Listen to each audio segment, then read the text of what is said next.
Hello, tribe. This is the Queen Who Care presents the Married Truth Lounge. Lessons and blessings through real life experience. And you know that I'm doing my marriage series, and I want to tell this. I was with my daughter's father for 7 years, but we weren't married. But by us being together for 7 years, it's just like we was married. We just didn't legally get married. And I just want to kind of shed some light on that relationship. I'm not going to try to keep it long, just short. But I just want to give you some insight on that relationship I had with my daughter's father. And I kind of wrote it out. So I'm going to read what I wrote out.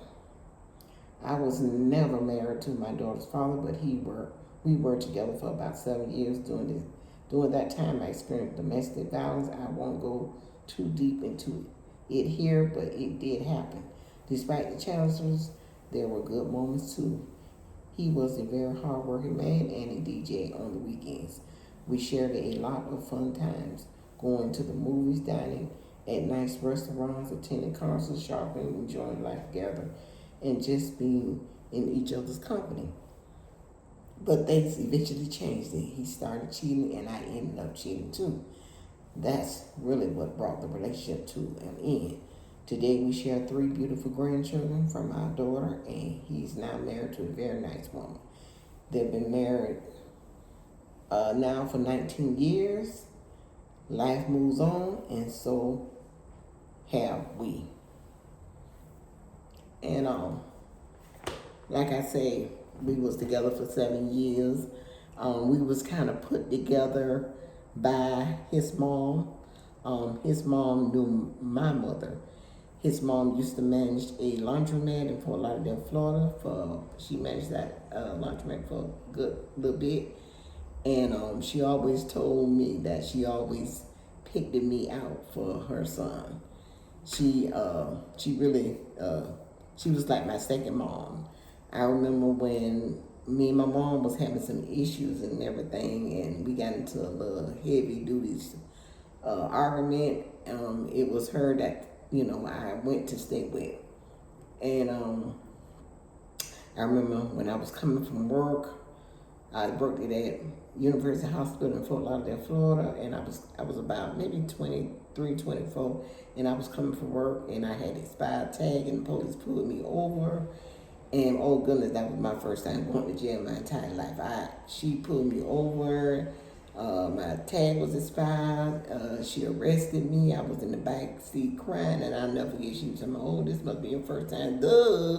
And I had to stay there overnight. Called my brother. He goes to he's sleeping, and hung up the phone. And then I called my daughter's father, and they got bail for me, and he came and got me that morning. And oh goodness, my mother came on, and now, oh my God, it was terrible, terrible. When I tell you it was terrible bad, that was the worst experience of my life.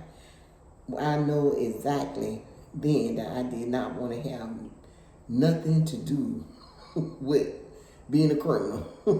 Nothing to do with no wrongdoing. That's when I made up my mind that I will keep my tags and paperwork, insurance, and all that up to date, up to par, because I didn't never want to go through that again. And I must say, I think I only I went through it one time. I didn't go get arrested though, but here in Atlanta, Georgia, I had the wrong. I was back and forth. I was going through something in my life, and I put the wrong tag on another car and ended up being on probation. But thank the universe, I just got on probation. I didn't go to jail, but I had to be on probation for about 3 months, and then I had to end up paying every time I went to see the probation officer. But after that, I kept myself free and clear of any kind of wrongdoings. But you live and you learn. I always say, you know what I say? Life is one big classroom. One big classroom. You're learning every day. If you think you got it all mapped out and all, no, it's not like that. You is constantly learning. It's when you think you know it all, that means you really don't. But like I said, we was married for, I mean, not, we weren't married, but we stayed together for 7 years. And one thing I tell ladies and me, do not waste time with, do not waste time. Because one thing I can say, once you waste that time, you can never get it back. You can never get that back. I regretted that time for a long, I regretted losing that time for a long time in my life, but I had to let it go. It is what it is, and that was a lesson and a blessing. It was a lesson and a blessing at the same time. You know, the blessing was, hey, we had our beautiful daughter. She is 39 now. She has 3 beautiful kids of her own. My beautiful daughter, her oldest daughter is 19. Then she has a 13-year-old, and she has a 1-year-old. Yeah, she with it. It's spread it out, but he is so adorable, and we love him so much, and he is just a breath of fresh air, a joy to all our lives. And so we share those 3 grandchildren together. So we still have a bond there, because even though we didn't settle down together, but we have grandkids together. We really do. And hey, nothing can change that and take anything away from me, anything away from him, because that was a blessing from the universe for on both our sides. So like I say, you know, a lot of the ways that he acted, you know, he was young, I was young, you know, he was doing some things he shouldn't have been doing, and you know what, and I can say that, you know, as we grew up and matured and realized and see things for what it was, and he did apologize, you know, the way he carried on, he did apologize, and I did accept it, because I know a lot of times when you doing things you ain't got no business doing, whether you're drinking, smoking, whatever it might be, you is not in your own mind. You're really not. You are. Why you think they call alcohol and all that spirits? Because it's another spirit. It's a whole nother spirit, and you're not. It's not you. It's a whole nother person. It really is. That's why it's good not to just be drinking and smoking and all that, doing all that stuff, because you become someone else. You say things that you really don't need to say, in your act. The way that it's enough relationships that went down the drain like that, and people done lost their lives.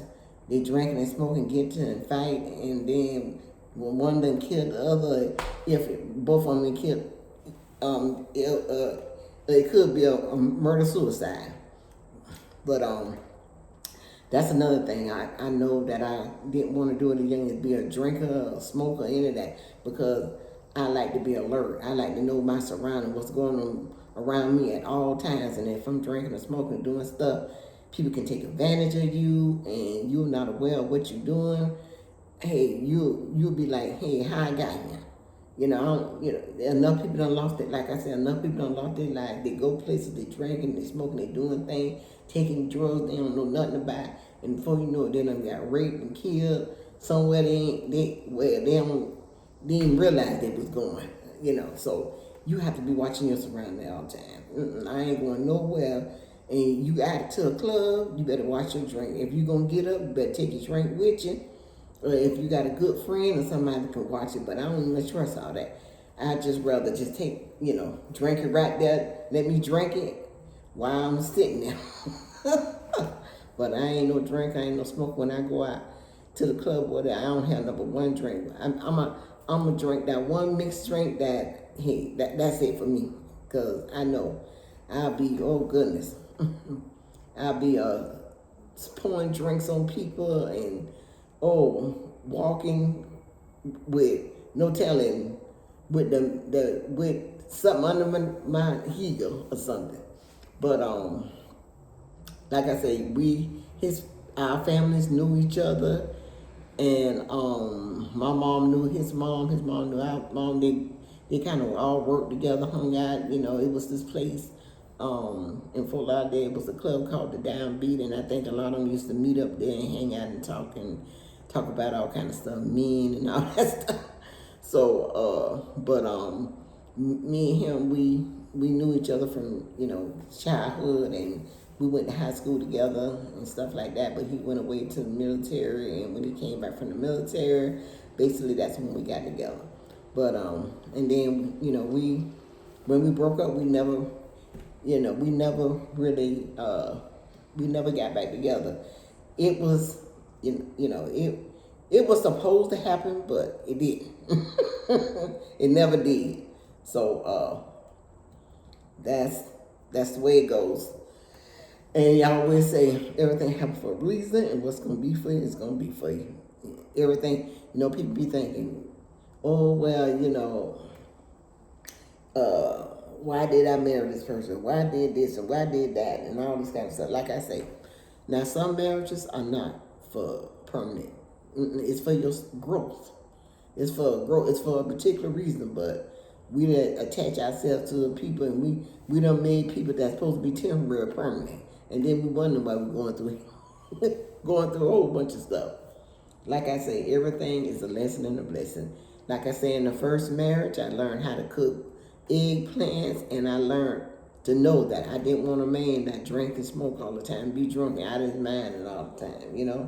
I didn't want that type of man. Well, so that was the